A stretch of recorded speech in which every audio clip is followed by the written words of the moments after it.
Imagina o Lula chegando nos Estados Unidos sendo preso pelos Estados Unidos. Imagina isso. Aí você fala assim, Fábio, isso é impossível. Eu não estava nessa sala, eu ouvi atrás da porta. Então, assim...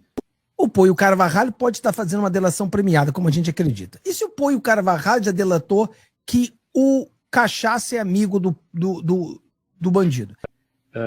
Não se surpreendam se ele não for citado ou intimado numa eventual ação que o Estado esteja movendo em sigilo contra ele nos Estados Unidos.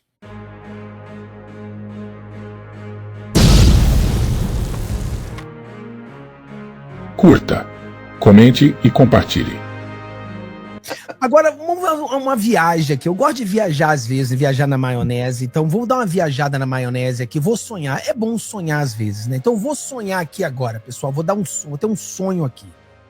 Imagina o Lula chegando nos Estados Unidos sendo preso pelos Estados Unidos. Imagina isso. Aí você fala assim, Fábio, isso é impossível. Olha, eu tô sonhando. Não posso sonhar, não? O Poio Carvalho pode estar fazendo uma delação premiada, como a gente acredita. E se o Poio Carvalho já delatou que o Cachaça é amigo do bandido? Você fala assim, mas Fábio, olha só, o Trump poderia ter prendido o Putin. Se ele tivesse prendido o Putin jogava uma bomba. Só que o Brasil não tem bomba.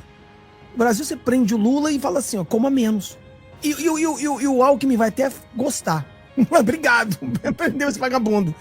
Então, seria possível o Lula ser preso nos Estados Unidos? Pessoal, eu não acho que vai acontecer, mas eu quero sonhar hoje à noite do Lula sendo preso nos Estados Unidos, porque houve uma delação premiada do Poio Carvalho, aonde ele conecta o Lula junto com o Maduro.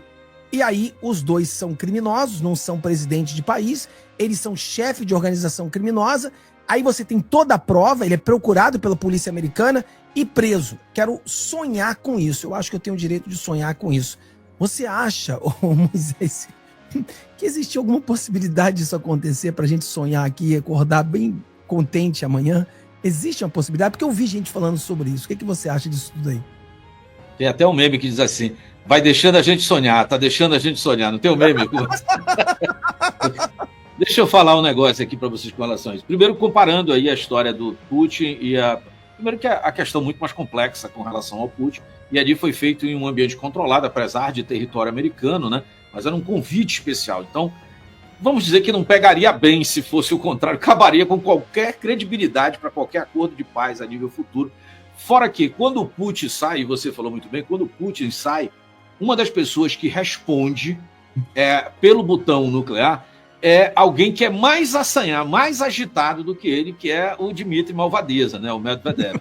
Então, assim, qualquer coisa ali já seria o Medvedev estava com o dedo no gatilho. Aqui, no máximo que a gente podia fazer é jogar alguns canhões para lá, que não dá nem para jogar munição, tem que jogar o canhão inteiro, e aí já sabe quem é, né, quem são. Né? Uns, inclusive, já estão lá, né, passeando.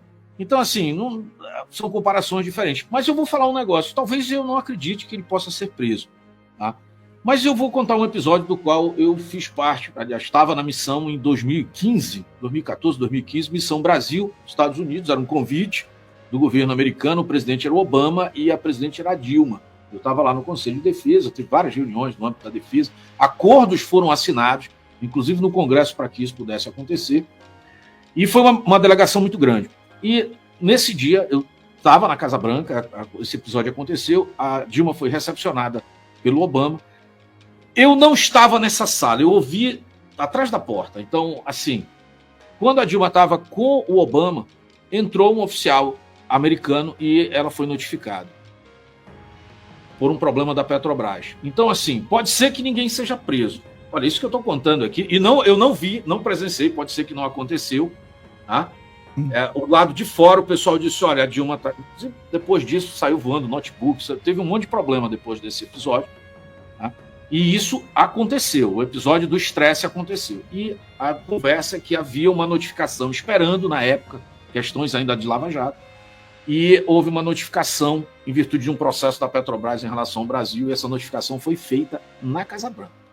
Ninguém nunca confirmou isso, tá? Pode ser que eu tenha sonhado com isso, talvez eu dormi e acordei no dia errado, Mas eu não duvido que isso poderia acontecer, uma situação parecida, em virtude ou de delação, ou em virtude daquilo que o Trump tem relatado que tem acontecido no Brasil. Talvez os inúmeros processos que estejam ocorrendo, ali membros do governo, enfim. Não tem nada até o momento que pese diretamente ao Lula que a gente saiba, né? Mas talvez uma outra autoridade ali pode ser. Eu acho que por isso, inclusive, que o pessoal está declinando de participar. E aí, Kleber, dá para sonhar? Como diria a Mocidade Independente de Padre Miguel, sonhar não custa nada, né?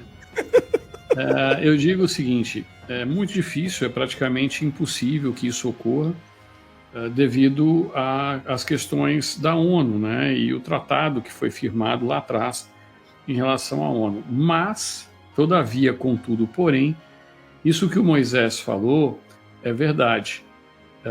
Não se surpreendam se ele não for citado ou intimado numa eventual ação que o Estado esteja movendo em sigilo contra ele nos Estados Unidos. Isso pode acontecer. Tanto que o ICE fez toda parte de procedimento de alfândega, não no aeroporto, quando a Janja chegou, mas tudo dentro do avião, fiscalizando passaporte por passaporte, antes de abrirem a porta e saírem em solo americano.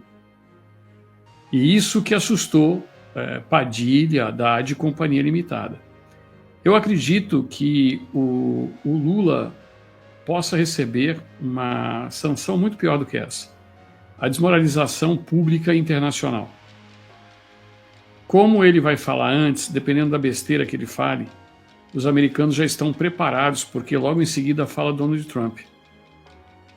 Então, dependendo da besteira que ele for falar, porque ele vai continuar com aquela mesma história de defender a questão de Gaza, Palestina, vai vir com as histórias de crianças que estão morrendo, que temos que ter a paz mundial e etc., e vai querer criticar as tarifas do Trump. Tenho certeza que ele vai querer fazer isso, porque ele acha que ele vai aparecer para o mundo inteiro, e aqueles países africanos comandados por ditadores, China e Rússia, vão estar aplaudindo do lado de cá. Em contrapartida, ele vai tomar um peteleco logo em seguida, que vai sair rolando a escada da ONU. Porque ele vai falar e vai vazar. Ele não vai querer ficar ali. Mas isso vai ser transmitido mundialmente. E não acredito que o Trump vai dedicar muito tempo ao Lula também, não. Ele vai falar mais uma história retórica a respeito das Big Techs, defesa, a questão da soberania americana, defesa da moeda, etc. Vai fazer um contraponto muito grande, porque é isso que vai se apresentar. Então, eu acho que a comitiva brasileira está muito mais preocupada do que o próprio Lula. A maior prova disso é o Padilha e o Haddad. Mas eu volto aqui a insistir em vocês, pessoal. Falar com vocês novamente. Há um mês nós trouxemos isso para vocês no Código 22. Há 30 dias. Ninguém cogitava. Estava todo mundo falando que o Trump ia fazer sanções se por um acaso condenasse o Bolsonaro e não sei o quê. E nós trouxemos para vocês. Falei assim, olha, não aguardem isso. Eu ainda falei, é muito provável que ele faça isso durante a Assembleia da ONU ou na semana da Assembleia da ONU. Parece que a gente não errou. E não se esqueça, se inscreva no canal. Passa o meu dia.